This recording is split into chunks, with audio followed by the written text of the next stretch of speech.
Ciao a tutte e a tutti, my name is Elena Silvestrini and I am part of the Platoniq team.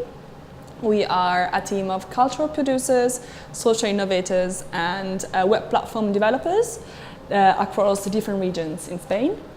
And since 2001, we develop participation projects across the fields of open culture and ICT for participation and on-the-ground inclusion processes. And within the CultureLabs project, we are developing the methodology that the pilot programs will follow, and we will be also helping develop the recipes that will be tested on the ground in the pilot programs.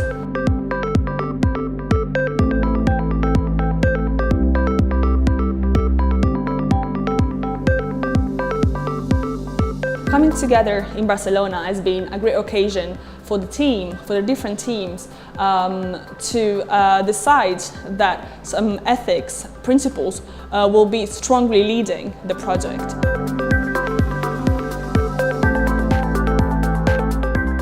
So the CultureLabs methodology is set and inspired on a set of principles that have been originated by Platoniq's in-house expertise in participation processes, but also on a framework that has been called design justice principles.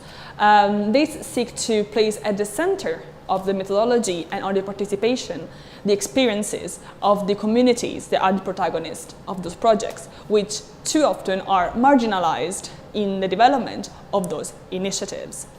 Adapting these principles to the CultureLabs architecture and programs means that the programs should follow a set of 5 principles. This means developing the projects with, not for, the communities that are participating.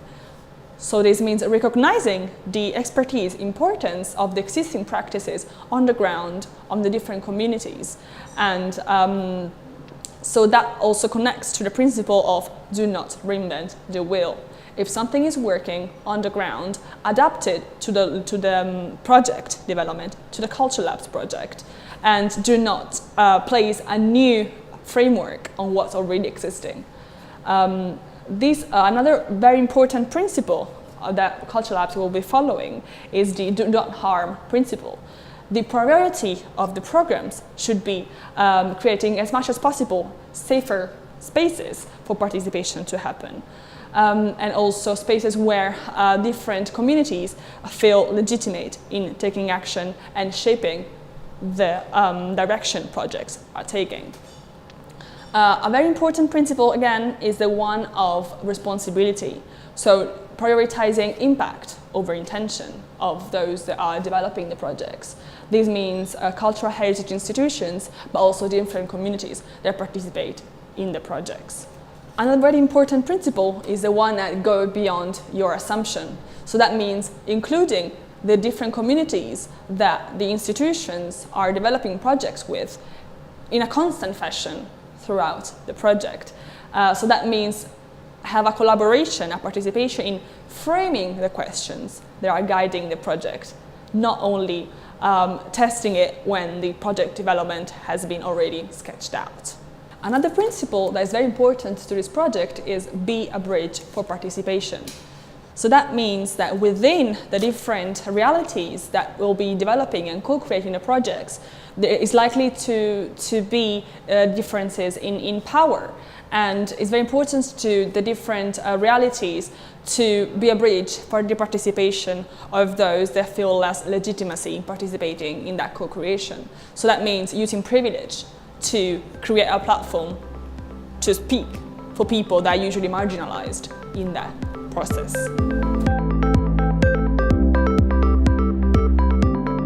So imagine a group of migrants that have recently arrived in a European city and a group of local communities that are working on cultural traditions and heritage. Imagine these communities coming together and developing a project to learn mutually about respective cultural heritage. This is an example of one of the situations that could be developed out of the pilot programs in CultureLabs. And we are developing a set of resources, methodologies, examples for these workshops and programs to take place. The pilot programs will take place in Italy, in Finland, and in the United Kingdom. And the overall framework that we'll be following in this methodology is called community-centered design, to signify a project design perspective that is centered on a multi-layered understanding of community relationships and people that form part of these relationships on a community level, on a cultural institution level, and trying to design a process that accounts for the different relationships in this context. So following community-centered design approach, we have developed a perspective called the mix and match approach. This means that the set of resources, examples, and ingredients we are suggesting within this methodology are to be picked and matched according to local context, needs, goals, and existing practices. This again connects to the principles we have talked about the design justice principles of recognizing existing practices and priorities. So we suggest that with the pick and mix and match approach, project developers can choose from a set of examples of resources and tools and match them in a way that makes sense for the local context.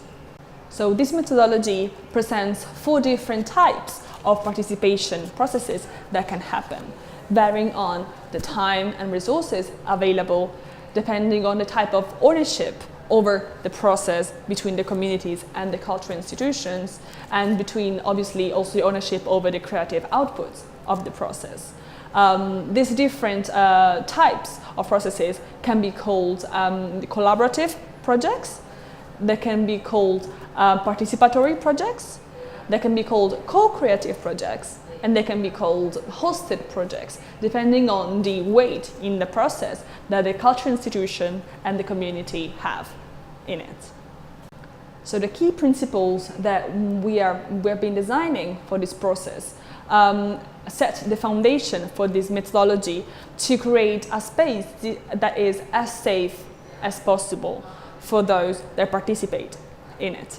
So that means that there needs to be a space where the different parts feel legitimate in coming together and contributing to the co-creation without triggering traumas, without having power dynamics imposing over the negotiation process.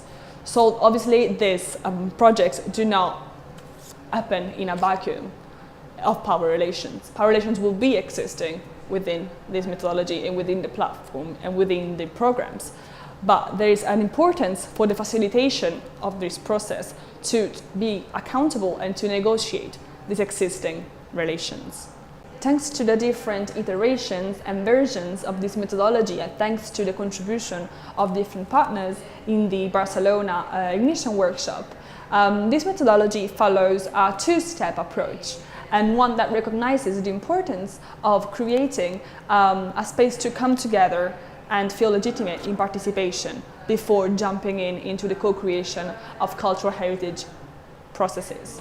So the first part of this methodology will be taking place in events called grassroots engagement events, where the different communities participating in the project can come together and shape the direction this will be taking, and creating an encounter based on a storytelling, based on meeting each other and creating as safe as possible space in identifying community members that will be taking part in the process.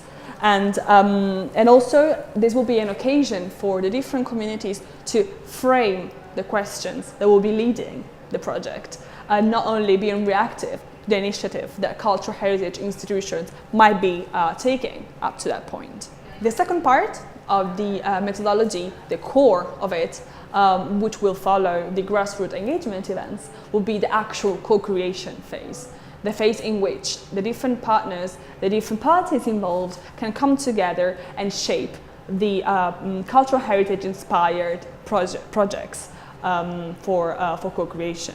But the idea of the different phases is that they provide the chance, the methodology and the tools and some inspiration and examples of how to define a challenge for a co-creation project to happen, gaining more clarity on the characteristics of that project and those initiatives, testing and implementing this idea, and also eventually learning from experience, which means going through a responsibility check and understanding what went well, what didn't, and if harm has been caused, and if so, take responsibility for that process and for future iterations of the pilot programs.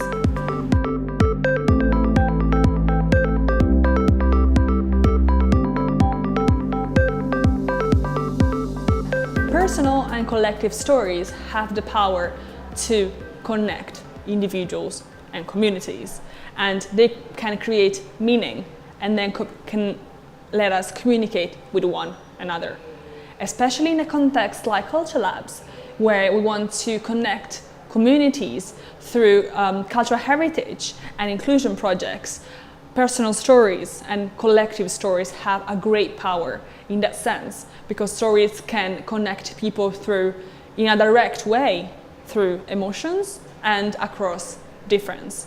So they can connect the individual to a collective dimension, and they can develop empathy for one another. But for this empathy to happen beyond a superficial level, and starting from a social justice standpoint that we want to develop CultureLabs from, we believe that there needs to be some caveats and some considerations for us to think about when centering the engagement and progressive engagement and grassroots events prior to the co-creation on storytelling and sharing. Some of these considerations need to start from consent. There needs to be consent in that exchange of personal stories and lived experiences. Consent, obviously, in taking part in that process, but also in being informed about the how and the why and when and what will happen with stories that have been shared. So that connection through different people and communities across difference, for that to happen in as safe as possible, in a safer way, there needs to be thinking and provision about what can happen in that moment of sharing, because storytelling and sharing can be empowering, can be healing, and can be cathartic, but it can also be triggering if content emerges and if strong power imbalances are present in that moment. So within the CultureLab architecture and methodology, we do think that it's very important for the process to be accountable and to think about what makes a safer space. So that means, especially when vulnerable circumstances are talked about and personal stories and lived experiences, there needs to be a thinking about providing a care network that is being activated in that sense, or activating psychosocial support services if that was a risk for that moment. So preserving the well-being and not harming all of those that are involved within the process. And so that's a very important caveat to avoid that the process of storytelling and sharing is uncomfortable and painful, and to make sure that this process connects people across difference and through emotion and identification. Another important point, obviously, is about confidentiality and about the sensitivity of information and stories that have been shared throughout that process. So again, it's about accountability. It's about making sure that is space that is created for all of those that participate in that process, and that trust is not betrayed.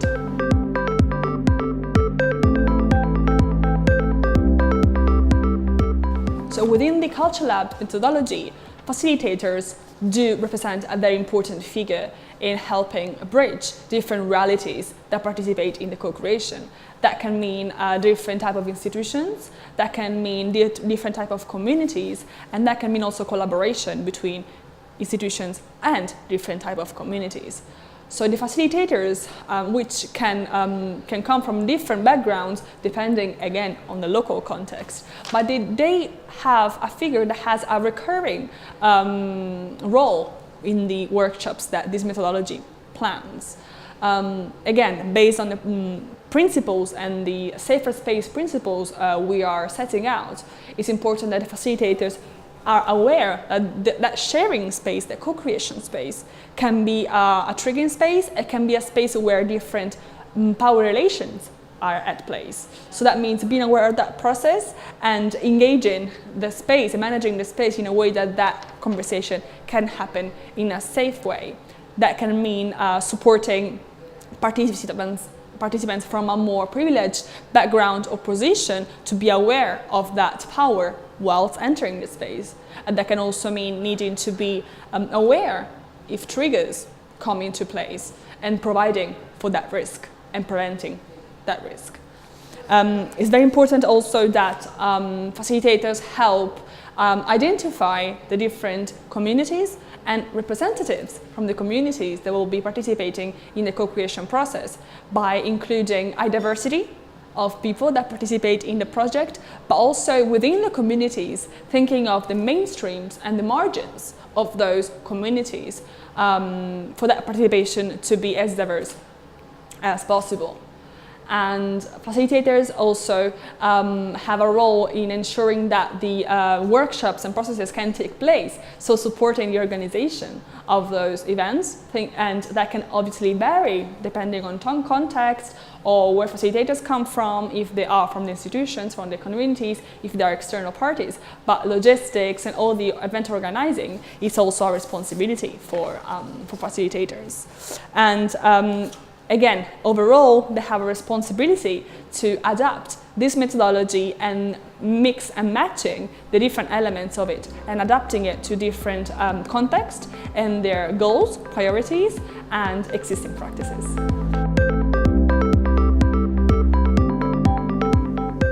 So another priority for this methodology is the concept of dialogic inclusion. A concept that tries to go beyond traditional or conservative approaches to participation that sees the experts as those that possess the knowledge and the potentialities to develop a project, but rather develop a co-creation project that sees the protagonists of the community involved as fundamental shapers of what the project looks like. So that can mean different things that connect to the different principles of this project. Again, developing a safer space for that participation to happen and creating conditions for that exchange in a dialogue that is inclusive of different perspectives that form part of the co-creation. Dialogic inclusion means also sharing back with the different communities that have been and make part of the process and sharing back all the data, all the concepts of the details that have been extrapolated from the process and making that an iterative feedback loop between the participants and between those that have been developing the project.